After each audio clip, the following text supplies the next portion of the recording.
पहाड़ की तलहटी में एक छोटा सा सुंदर गांव था। यहाँ किसान बसते थे। खेती और पशुपालन उनका व्यवसाय था। गांव की सरहद पहाड़ से लगी थी, जिसकी तलहटी में पशुओं के लिए चारागाह था। लंबा चौड़ा मैदान जिसमें घास, तरह तरह की वनस्पति और पेड़ पौधे उगे थे। पशु पंछियों की यहाँ दिन भर चहल पहल रहती थी। पशु दिन भर यहाँ चरते थे और अपना पेट भरते थे। चारागाह में नीम, पीपल, शीशम के विशाल वृक्ष थे, जिनके नीचे पशु आराम करते। वृक्षों पर पंछियों का बसेरा था और वहीं पास में ही चारागाह से सटा था एक छोटा सा तालाब, जहां सभी पशु पक्षी साथ साथ पानी पीते और नहाते थे। तालाब के चारों ओर की कच्ची दीवार पर घने छायादार पेड़ लगे थे। इन पेड़ों पर तरह तरह के पंछी रहते थे।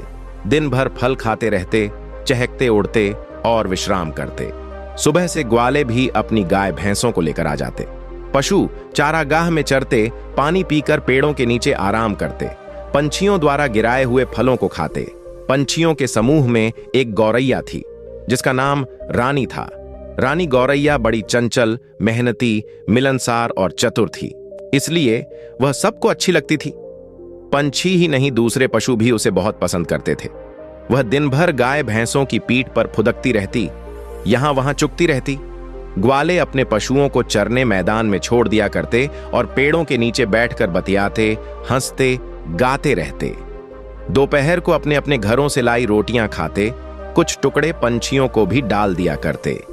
एक दिन अचानक एक ऐसी घटना हुई कि रानी गौरैया ग्वालों की भी प्रिय बन गई।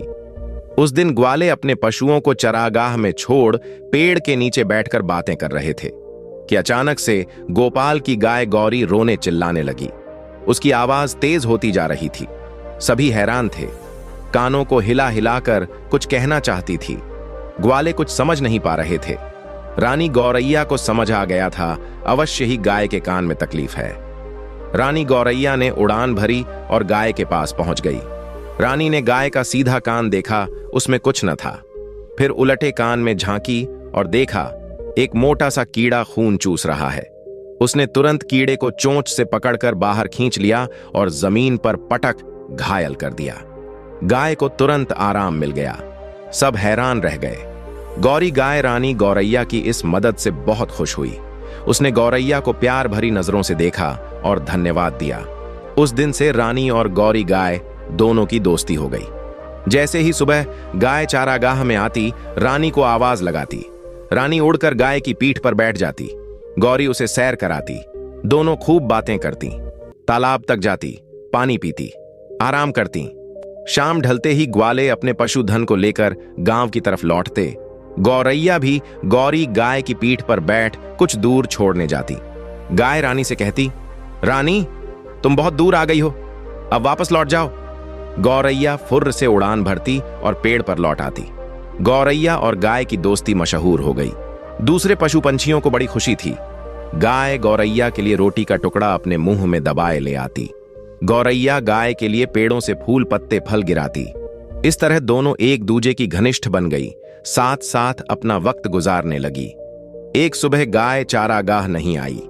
रानी पूरा दिन उदास, बेचैन यहां वहां उड़ती रही।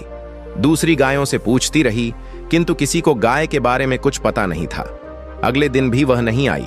सफेदी गाय ने रानी को बताया कि गौरी को गोपाल ग्वाले के किसान पिता ने बेच दिया है, वह दूसरे गांव चली गई है। अब गौरी गाय इस चारागाह नहीं आएगी। सुनकर रानी गौरैया दुखी हो गई। उसकी आंखों में आंसू आ गए। वह आसपास के गांव जाकर गाय को ढूंढने लगी। दिन भर भूखी प्यासी भटकने लगी। शाम को थकी हारी रुआंसा मुंह लेकर वृक्ष पर लौट आती। उसकी इस दशा से सभी पक्षी दुखी थे। उसे सांत्वना देते, किंतु रानी पेड़ पर उदास बैठी रहती। सब उसका दिल बहलाने की कोशिश करते, लेकिन उसे तो गाय से मिलना था। उधर गाय भी रानी से बिछड़कर दुखी थी। चारा नहीं खाती थी, दूध भी नहीं दे रही थी, हरदम रंभाती रहती। इसलिए नए मालिक ने परेशान होकर उसे पुराने मालिक को वापस लौटा दिया। भूरी गाय फिर से चारागाह पहुंच गई। गौरी ने रानी को आवाज लगाई। रानी ने खुश होकर उड़ान भरी और गौरी के मुंह पर जा बैठी।